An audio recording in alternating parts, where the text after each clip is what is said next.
একটা পুরনো জিপ ধীরে ধীরে এগিয়ে চলেছে পুরুলিয়ার পাহাড়ি রাস্তায়। রাস্তার দুই পাশে শালগাছের সারি, শুকনো পাতা উড়ে উড়ে পড়ছে চাকার নিচে। আকাশ মেঘলা, সূর্য লুকোচুরি খেলছে কুয়াশার মধ্যে। এই কুয়াশায় চালানোটা একেবারে সিনেমার মতো লাগছে, তাই না?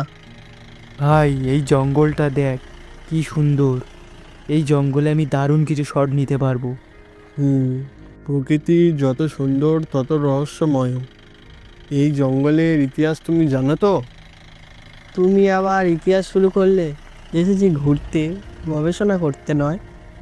আরে না ভাই, মজা করছি না।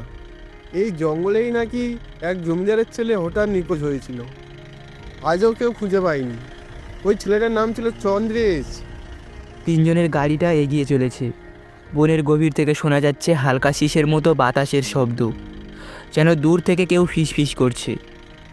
কিছুক্ষণ পর গাড়ি এসে থামে এক পুরনো বাংলোর সামনে। দরজায় পাথরের ফলকে খোদাই করা, চন্দ্রেশ লজ, 1938। দেওয়ালের শ্যাওলা, জানলার কাঁচে ফাটল, আর বারান্দার কোণে জাল। তবুও জায়গাটার মধ্যে এক অদ্ভুত আকর্ষণ আছে, যেন কেউ এখনও এখানে থাকে। এটা নাকি সরকারি লজ, দেখলে মনে হচ্ছে ভূতের সিনেমার সেট। এই ভাঙা কাঠামোটা দেখলে মনে হয় অনেক কিছু দেখেছে জায়গাটা। হয়তো এখনো দেখছে।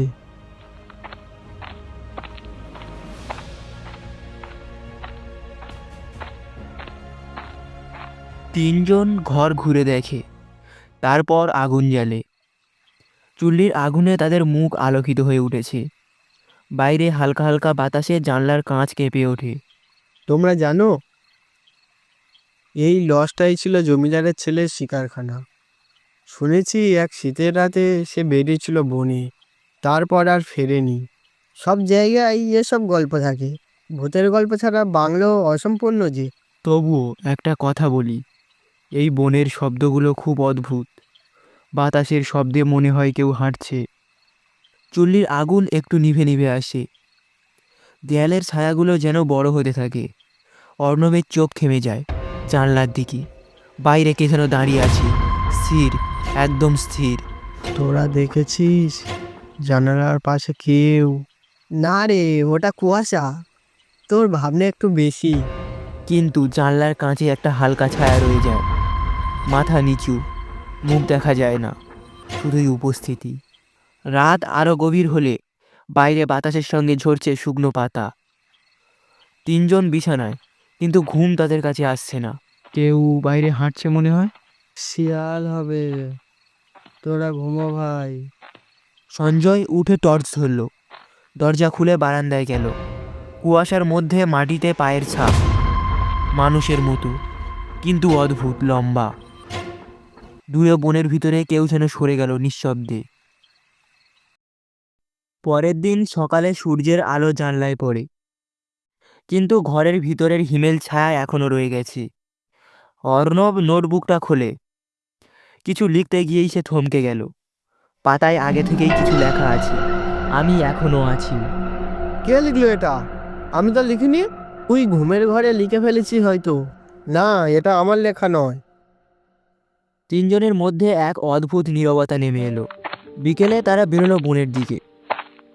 সঞ্জয়, অর্ণব আর বিশ্বজিৎ হাসি ঠাট্টায় আর পুরনো দালানের খোঁজে তারা অনেকটা বনের ভিতরে চলে গেল। বনের ভিতরে আলো তাড়াতাড়ি কমে আসে।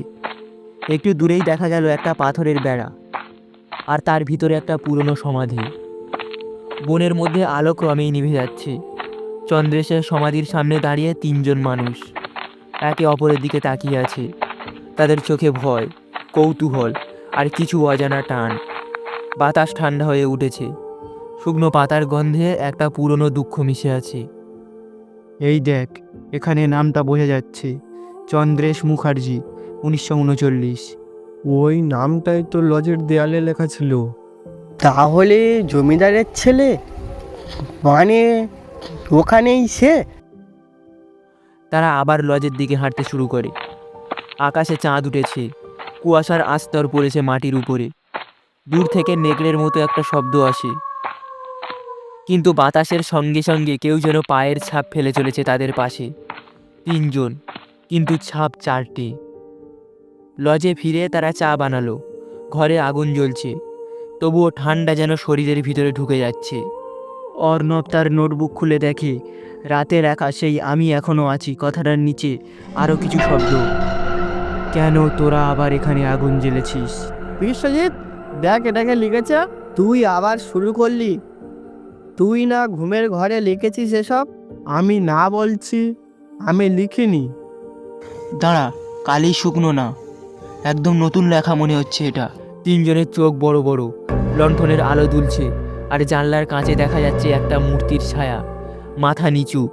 রাত বাড়ছে, তারা ঘুমোতে গেল, কিন্তু সঞ্জয়ের চোখে ঘুম নেই। সে বিছানায় বসে নোটবুকের দিকে তাকিয়ে আছে। হঠাৎ কারোর পায়ের শব্দ করিডোরে।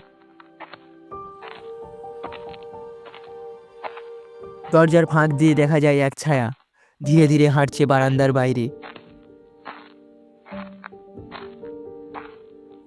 সঞ্জয় দরজা খুলে তাকায়, কিছুই নেই, কিন্তু মাটিতে পায়ের ছাপ গিয়ে থেমেছে বনের দিকে। সকাল হলে দেখা যায় সঞ্জয় নেই, তার বিছানা খালি। অর্ণব ও বিশ্বজিৎ ছুটে বেরোয় বনের দিকে। কুয়াশা ঘন, আলো কম। দূরে ঝর্ণার ধারে কিছু একটা পড়ে আছে। সঞ্জয় আর তার হাতঘড়ি থেমে আছে রাত 2:33-এ। বাতাসে শোনা যায় এক অদ্ভুত ফিসফিসানি, যেন মাটিতে নিচ থেকেই কেউ কথা বলছে। দুজন থমকে যায়। বনের পাতাগুলো হঠাৎ দুলে ওঠে, যেন অদৃশ্য হাত ছুঁয়ে গেছে। এরপর তারা সঞ্জয়কে নিয়ে আবারও লজে ফিরে আসে, কিন্তু সঞ্জয়ের কি হয়েছিল কিছুই মনে নেই। রাত ফিরে আসে। অর্ণবের নোটবুক খুলে দেখে পাতার মাঝখানে লেখা উঠেছে নিজের থেকেই, "আমি চন্দ্রেশ, আমার আগুন নিভে গেছে, আমার শিকারখানা ভেঙে গেছে, আমার আত্মা ঠান্ডায় কাঁপছে।" ঠিক তখনই বাইরে একটা শীতল গন্ধ ভেসে আসে। ঘরের আলো নিভে যায়, আগুন নিভে যায়, আর লণ্ঠনের কাঁচ ফেটে যায় এক বিকট শব্দে। অন্ধকারে এক কণ্ঠ ভেসে আসে, ধীরে, কর্কশভাবে, "তোমরা আমার এখানে আবার আগুন জ্বালিয়েছ।" অন্ধকার ভেদ করে দেখা যায় এক অবয়ব, চন্দ্রেশ, মুখ ছায়ায় ঢাকা, চোখ দুটো জ্বলছে ফিকে নীল আলোয়। তুমি তুমি কি চাও আমাদের থেকে? "তোদের চাই।" আমাদের ছেড়ে দাও, আমরা তোমার তো কোনো ক্ষতি করিনি। "তোরা আবার এখানে আগুন জ্বালিয়েছিস, সেই আগুনে তোদেরকেও জ্বলতে হবে।" বাতাস হঠাৎ তীব্র হয়ে ওঠে, চুল্লির আগুন নিজে নিজেই জ্বলে ওঠে, ঘর ভরে যায় ধোঁয়ায়।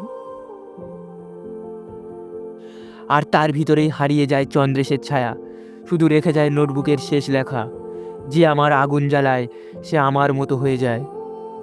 দাউ দাউ করে চারিদিকে আগুন জ্বলে ওঠে। তারা তিনজন সেই ডায়েরিটিকে আগুনের মধ্যে ছুঁড়ে দেয়, আর লজের দরজার দিকে দৌড়ে যায়। অনেক চেষ্টা করে তারা দরজাটিকে ভেঙে ফেলে এবং লজ থেকে বেরিয়ে যায়। তাদের সামনে ঘরটা দাউ দাউ করে জ্বলছে, আর এক মুহূর্ত দেরি না করে তারা তাদের জিপ গাড়ি নিয়ে সেখান থেকে দ্রুত বেরিয়ে যায়।